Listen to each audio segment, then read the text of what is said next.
25 साल की सेलिना पैसों के लालच में एक 50 साल के बुढ़े से शादी कर लेती है, पर वो नहीं जानती थी कि वो सन की बुढ़े ने भी सिर्फ अपने बॉडी नीड्स पूरे करने के लिए ही उससे शादी की है। वो सुबह शाम यहाँ तक कि सेलिना के मर्जी के खिलाफ जब चाहे तब उससे क्लोज होता था, और अगर इस दौरान सेलिना उसे रोकती तो वो उसे जानवर की तरह मारता भी था। पर एक दिन कहीं घूमने आने के दौरान ज्यादा पी लेने की वजह से आदमी पैर फिसलकर नीचे गिर जाता है। इस दौरान वो बच तो जाता है, पर उसका पूरा शरीर पैरालाइज्ड हो चुका था। लेकिन इस बात से कहीं ना कहीं सेलिना बहुत खुश थी, इसलिए वो उसी रात अच्छे से नहाकर एक हॉट ड्रेस पहन के आदमी के पास आकर उसे उकसाने लगती है। इन सबसे आदमी को उस पर गुस्सा तो आता है, पर अब वो चाहकर भी कुछ नहीं कर सकता। अगले दिन सेलिना आदमी का ध्यान रखने के लिए एक मेल नर्स को हायर करती है। लड़का भी पहली नजर में ही सेलिना की सुंदरता को देख मोहित हो जाता है। वो अपना सारा काम खत्म करके सेलिना के रूम में आकर उसके कपड़ों को देखने लगता है। फिर वहाँ के डस्ट बोर्ड पर एक चाल चलकर नीचे आ जाता है, पर रात में सेलिना देखकर ही समझ जाती है कि यहाँ जरूर कोई ना कोई आया था। सेलिना भी कहीं ना कहीं समझ चुकी थी कि लड़का उससे क्या चाहता है, इसलिए रात में जब लड़का बैठा हुआ था तभी सेलिना जानबूझकर उसे भड़काने के लिए ऐसी ड्रेस पहनकर उसके सामने आती है। इशारों में सेलिना उसे बाहर बुलाकर उसके साथ बैठकर बहुत ड्रिंक करती है। फिर बातों ही बातों में थोड़ा मौसम गर्म होते ही हार्मोन्स के प्रभाव से वो दोनों एक अनहोनी कर देते हैं। अब इसके बाद से लड़का हर दिन आदमी को नींद की गोली से सुलाकर सेलिना के साथ ऊधम मचाता था। सेलिना भी अब लड़के से प्यार करने लगी थी, इसलिए उसके जरूरत में सेलिना बिना सोचे जबरदस्ती आदमी के चेकबुक से उसे पैसे भी दे देती है। इससे खुश होकर लड़का उससे प्यार करने लगता है, पर अब उनको ऐसा करते हुए घर की नौकरानी देख लेती है।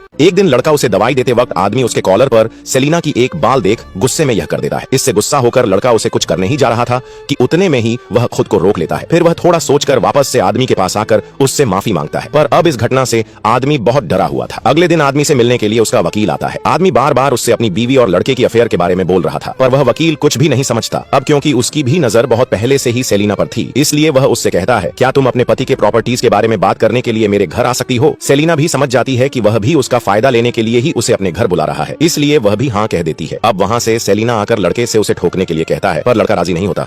अब इतने दिनों से सेलिना के साथ सांप सीढ़ी खेलने की वजह से कहीं ना कहीं लड़का भी अब उससे प्यार करने लगा था। अब ऐसे ही कुछ दिन बीत जाने के बाद मौका देखकर एक दिन सेलिना लड़के को उसके बीमार पति को रास्ते से हटाने के लिए कहती है, पर लड़का राजी नहीं होता। अब लड़का भी समझ चुका था कि सेलिना प्यार के जाल में उससे गलत काम करवाना चाहती है, इसलिए वो अगले दिन उससे कुछ दिनों का छुट्टी लेकर सेलिना के कॉल्स और मैसेजों को इग्नोर करने लगता है। पर एक दिन सेलिना उसे रोते हुए कुछ वॉइस मैसेज भेजने पर लड़का आकर देखता है सेलिना एक गलत कदम उठा रही है, इसलिए वो उसे शांत करते हुए भरोसा देता है। पर उसी रात सेलिना फोन करके उसे जल्द से जल्द घर बुलाने पर लड़का आकर देखता है आदमी सांस नहीं ले रहा। वो उसे सीपीआर भी देता है, पर कोई फायदा नहीं। तभी सेलिना कहती है, मैंने ये सिर्फ हम दोनों के लिए ही किया है। लड़का भी अब समझ जाता है कि वो सेलिना के जाल में गंदा फंस चुका है। अब सेलिना उसे फोन करने पर लड़का साफ कह देता है, मैं इस झमेले में नहीं पड़ने वाला। लेकिन थोड़ी ही देर बाद लड़के को पुलिस का कॉल आता है। दरअसल वो लोग आदमी के भाई के कंप्लेंट पर सेलिना और लड़के की पूछताछ करने आए थे। कुछ दिन बाद सेलिना लॉयर के घर उससे मिलने जाती है, और ये वही आदमी था जिसकी गंदी नजर पहले से ही सेलिना पर थी। वहाँ लॉयर उससे कहता है, तुम्हारे पति ने पहले से ही उसकी सारी जायदाद तुम्हारे नाम कर रखी थी, पर शर्त मुताबिक अगर उसके मौत के पीछे तुम्हारा हाथ रहता है तो तुम्हें इस जायदाद से आरएस एक भी नहीं मिलेगा। पर अगर तुम चाहो तो मैं तुम्हें ये सारी दौलत पाने में मदद कर सकता हूँ, बस इसके लिए तुम्हें मेरी थोड़ी सी मदद करनी होगी। सेलिना समझ जाती है कि आदमी